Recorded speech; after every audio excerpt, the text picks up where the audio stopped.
웅진 주니어에서 나온 마주보는 한국사 교실, 마주보는 세계사 교실입니다. 두 책은 각 8권으로 되어 있고요. 일단 먼저 한국사 교실 먼저 보여드릴게요. 이 책은 이렇게 보시면 1권부터 8권까지 해서 색깔이 알록달록 예쁩니다. 1권은 우리 역사의 새벽이 열리다 해서 아주 처음 고대 시대 이야기부터 나와 있고요. 2권은 고대 왕국들이 서로 다투다, 3번 남북국 시대, 4번 고려, 5번 새나라 조선, 6번 조선, 그리고 개혁과 자주를 외치다, 그리고 세국가 건설에 나서다 라고 현근대사 이야기까지 이렇게 나와 있는 책인데요.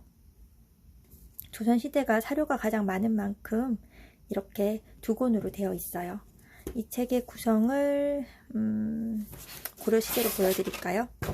남북국 시대도 예쁘긴 한데, 자, 이 책은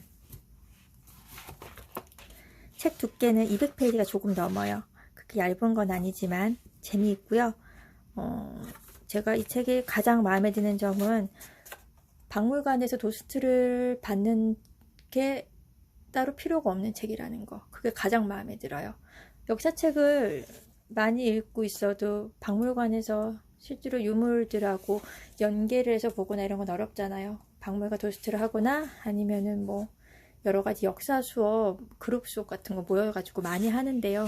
그런 걸 할 필요 없이 여기 선생님들이 너무나 자세하고 재미있게 유물들이랑 유적들이랑 여러 가지 복식, 그리고 비주얼이 굉장히 강한 사진과 그림 등으로 많이 설명을 해주세요.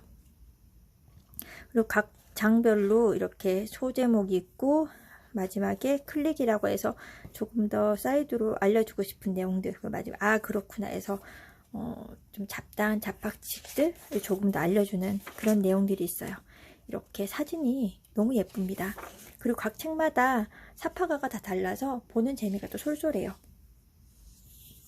이런 거, 의자왕이 일본 왕실 선물한 바둑알과 바둑판이다. 너무 예쁘죠?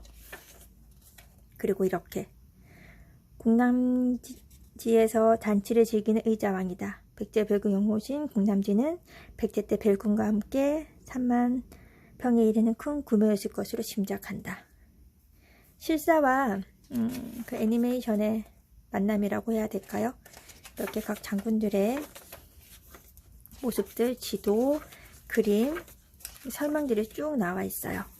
그리고 아까 말씀드렸던 여기 이렇게 클릭, 역사 유물 속으로 해서 역사 유물, 문무왕의 수중릉.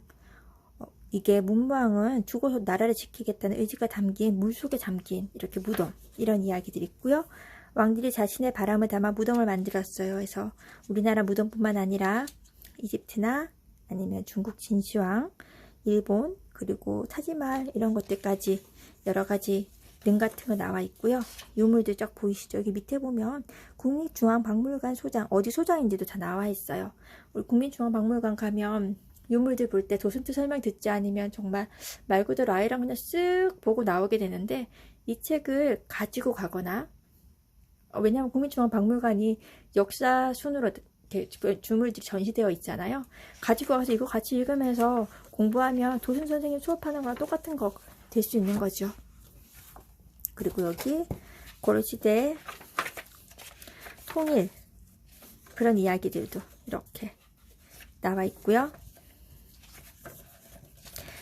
단순히 유물뿐만 아니라 그 시대에 어떤 음식을 먹었는지, 어떤 문화가 있었는지 이런 것들도 자세하게 잘 나와 있어요.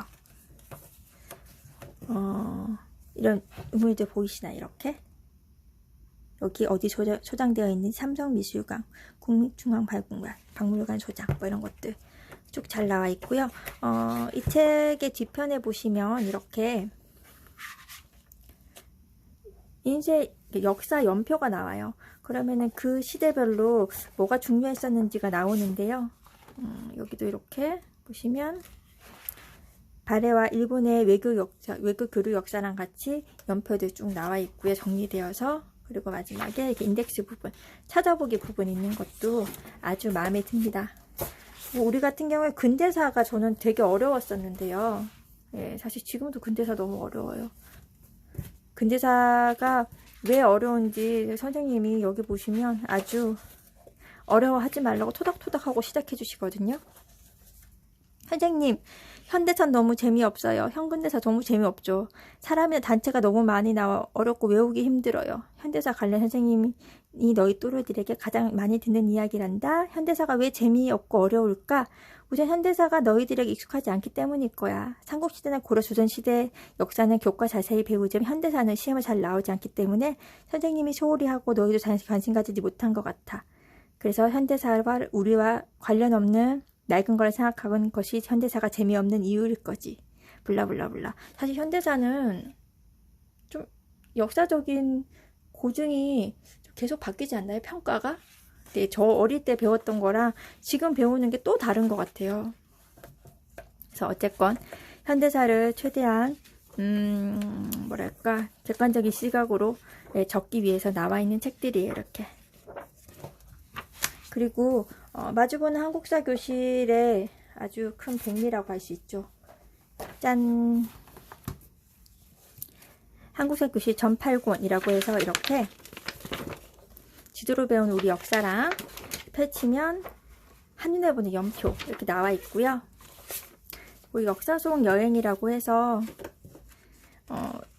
유적 지도 같은 것도 나와요. 선사시대와 고대, 고려, 조선, 근현대, 그리고 인터넷으로 역사 공부를 하자까지 해서 어디 가면 어떤 유물을 볼 수 있는지 이렇게 간단하게 책으로 나와 있고요. 명동성당, 현대 명동성당, 그리고 인터넷 역사를 공부하자고 해서 이렇게 보이시나요? 다양한 박물관 사이트랑 국사에 도움될 만한 사이트, 그리고 문화재 관련 사이트들도 나와 있어요. 한국교실 만점 노트 이렇게 2권 되어 있는데요. 1, 4, 그리고 5, 8 이렇게 나와 있죠. 8권에 4권이 잘라서 나와 있는데 유물 만나기 해서 연표 다시 한번 정리해 주고요. 역사 흐름 정리하기 이렇게 해서 읽은 내용들, 이거는 시험 보는 게 아니에요. 그냥 내가 얼마나 이해를 잘 했나 스스로 정리하는 부분이라고 생각하시면 됩니다. 그리고 마주보는 세계사 교실은 장점이 있는데, 세계사가 우리나라의 작가들이 쓴 글이니만큼 이 세계사 속에 우리나라의 역사도 함께 녹아들어 있어요. 저는 그게 가장 마음에 들었어요. 그리고 그러면은 뭐 어떻게 이끌어왔는지, 동서양을 막론하고 모든 세계사들을 이렇게 서로 연관지어서 이어서 이 시대에는 무슨 일이 있었고 이 시기에는 무슨 일이 있었고 이런 것들이 잘 나와 있고요.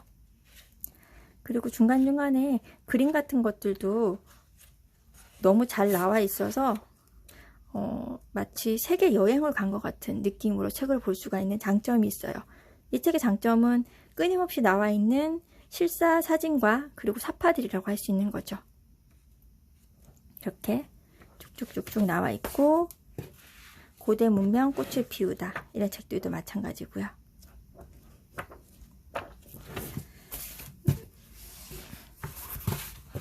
이거 영국 시대, 지구촌 시대가 열리다 이런 것들 보면 조선의 국제적 시야가 넓어지다 이런 것들 보이시죠? 이 책은 시작을 할 때 동아시아 세계의 안정과 발전이라는 주제 파트 부분에 이렇게 나와 있어요. 우리나라가 아무래도 얼마 전까지만 해도 많이 약소국이었기 때문에 일본이나 중국에 비해서 국제적으로 조각을 나타내지 못하고 이런 외국 체계도 잘 실리지 않는 그런 안타까움이 있었는데, 그런 아쉬움을 해소시켜주는 그런 우리나라 역사와 다른 나라 역사를 다 연동해서 볼 수 있는 그런 책이라고 할 수 있죠. 세계사도 배우니까 재미있게 읽어보면 좋을 것 같아요. 단순히 역사를 나열하는 게 아니라 마치 도시트 선생님께서 재미있게 역사 이야기를 술술술술 설명해 주듯이 구성되어 있어서 말하듯이 적혀 있어서 재미있어요. 여기 보시면 전쟁 때문에 교육도 한동안 주춤했지만 얼마 안 가서 새나라는 다시 교육을 시작했어. 조선과 청은 조공관계를 이어갔고 조선과 일본 사이에도 곧 외교와 무역이 다시 시작되었단다. 조선은 일본의 요청이 있을 때 통신사라는 이름으로 축하사절을 보냈으며 일본의 사신과 상인도 끊임없이 조선을 방문했어.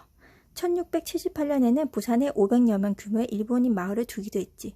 그러나 전쟁 이후 조선과 에도 바쿠오는 각자 해금 정책을 강화했고 새로 들어선 청 역시 남아있는 명예 세력을 없애려고 해금 정책을 강화했어. 유럽의 여러 나라들이 앞다투어 아시아 진출을 시도하던 바로 그 시점에 조일 전쟁은 동아시아 3국의 해양 정책을 움츠러들게 만든 셈이지. 그렇지만 다른 한편 조일 전쟁은 동아시아의 평화를 가져오기도 했어. 전쟁에 큰 피해를 당한 세 나라가 그 뒤 서로 충돌을 피하기 위해 노력했기 때문이지. 하지만 이 평화는 19세기 말 일본이 다시 침략의 야심에 휩싸이며 깨어지고 만단다. 이런 이야기들. 이야기 굉장히 재밌게 조곤조곤 들려주시죠. 자, 해양항해 역사라고 역사랑 그리고 인덱스 이렇게 해서 각각 총 8권씩 되어 있습니다.